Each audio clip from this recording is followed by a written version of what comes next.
What is going on, guys? It is Wrestlelamia here, back with some more news. Join us now as we look at the wildest news stories and rumors you need to know, including Vince not happy with Wrestlemania 37, Batista having talks with AEW, Charlotte Flair criticizes the recent Lacey Evans storyline, why Ziggler was never pushed, why Vince banned thigh slaps, and much more. Be sure to subscribe and hit that notification bell for daily wrestling videos and follow us on Facebook for exclusive lists. Now let's hit the intro and get straight into the first story.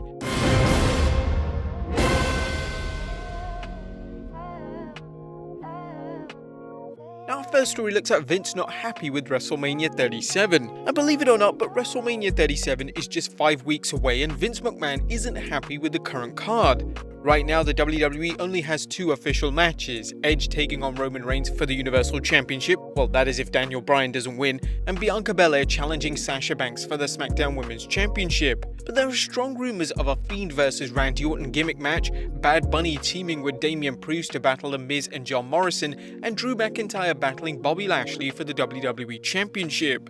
While many, if not all of these matches could happen, Dave Meltzer is reporting that Vince McMahon decided this week that the show needs to be bigger and to blow up the original ideas and how else can we use everyone, so there are people expecting changes this coming week from the original lineup and direction. Longtime WWE fans will remember WrestleMania 3's tagline that it would be bigger, better and badder than the first 2 Manias. And by all indications, Vince McMahon wants to make WrestleMania 37 into a show that lives up to the nickname the Showcase of the Immortals. This will be the WWE's first show with fans present in over a year, with one rumor being to expect around 30,000 tickets to be available over the 2 nights. It will be the WWE's second show streamed on the Peacock network and a chance for the WWE to floor NBC Universal with some big viewership numbers, and it will be a chance to see how fans react to some of the stars who've had major pushes since the last time fans were present, such as Bobby Lashley and Drew McIntyre. With McMahon wanting to build up WrestleMania even more, he runs the risk of overbooking the show and shaking up carefully laid plans for particular matches. Does this mean fans will see a change in plans, such as Daniel Bryan defeating Roman Reigns for the Universal Championship at Fastlane and defending the belt against Edge?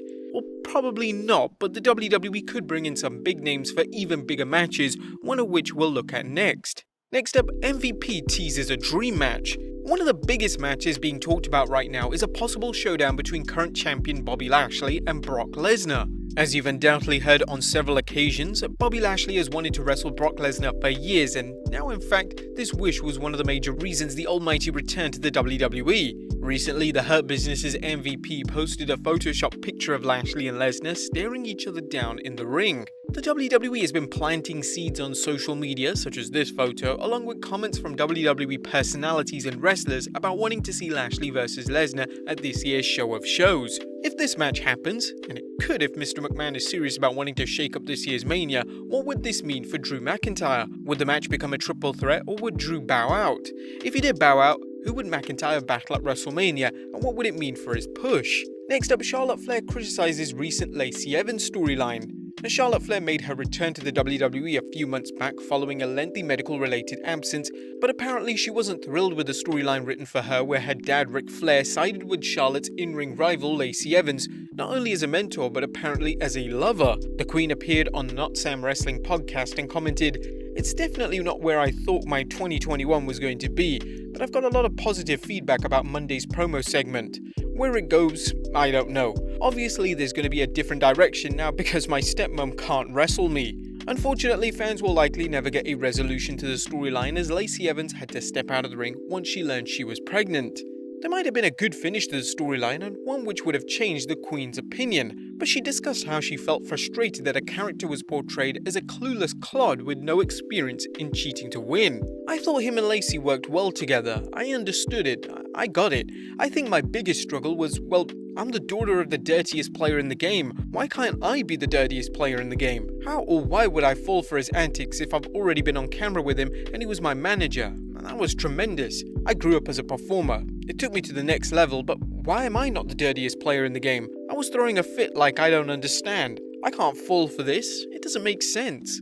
Now, we've criticized the WWE for having babyfaces act like buffoons when it comes to repeatedly falling for an opponent's heel tactics. Charlotte seems to have a point here about her character, who's often been portrayed as someone who knows all the shortcuts to take to win a match. Despite her protests, Flair said the anger she felt over her character's cluelessness motivated her to cut her recent passionate promo on the first March Raw.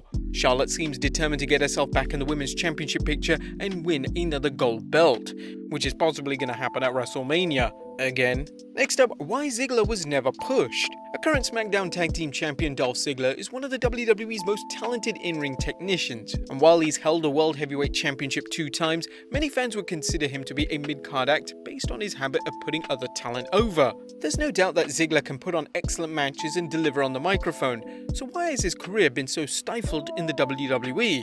Recently, former referee Mike Chioda shared his take on things.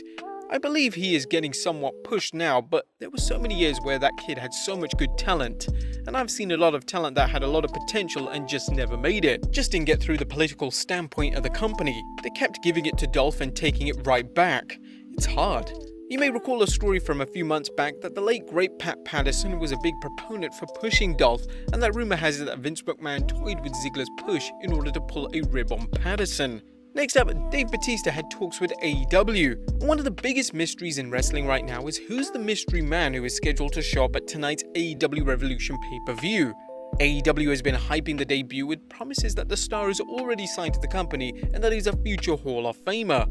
Rumors have been flying around as to who this new AEW star could be, with names including Christian, who apparently is no longer under contract to WWE, Kurt Angle, who recently posted a video but he's already in the Hall of Fame, CM Punk, who claims he isn't going to be at Revolution, and even WWE Hall of Famer-elect Dave Batista. While Batista has downplayed the chances of being there, apparently there were talks between AEW and Big Dave at one point.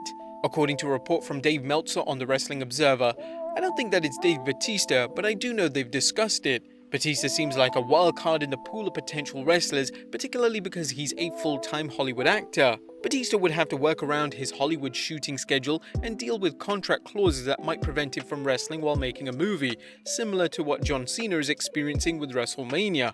At this point, no one outside a select few in AEW know who the newcomer is, but there's obviously considerable pressure on AEW to make sure the surprise lives up to the hype. They obviously don't want to fall into the trap of being seen as a wrestling retirement home, much like WCW did in the mid-90s or TNA in the mid-2000s. But whoever shows up at Revolution will likely have fans talking about AEW's latest signing. However, what AEW does with its latest talent raid is something that will determine whether this signing was worthwhile. AEW seems to have had mixed success so far with Sting making strong impact, while former WWE superstar Miro seemingly playing a supporting character for now. And finally, why Vince banned thigh slaps. And last but not least, the WWE's rumored ban on leg slapping has some fans chuckling at the promotion's latest edict, but apparently there's a reason why it's been implemented. On the Wrestling Observer Radio, Dave Meltzer discussed what happened backstage before the ban. This is what I was told, but it's not like I'm gonna get an official response anyway. What I was told at some point on a SmackDown show, somebody did a leg slapping deal and Vince got mad because it was so obvious. Ringside News is reporting that there are signs posted backstage reminding wrestlers not to slap their legs. While rumor has it that the ban only applies to NXT, you can be certain fans will be watching matches closely to see who follows this apparent new rule. What do you think of the WWE's new ban on leg slapping? Silly or important? Be sure to let us know in the comments down below, and I'll see you next time with some more wrestling content.